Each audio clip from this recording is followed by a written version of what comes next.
అరకంట సరిపోవంత ముద్దాటలో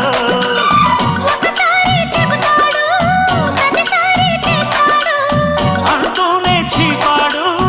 అందంతో రాపాడు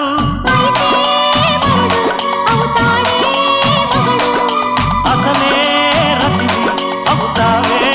సతివి ఘుంఘుమాయించు కొంచెం లవ్లగాయించు లంచం మన్మధించింది మంత్రం మంచం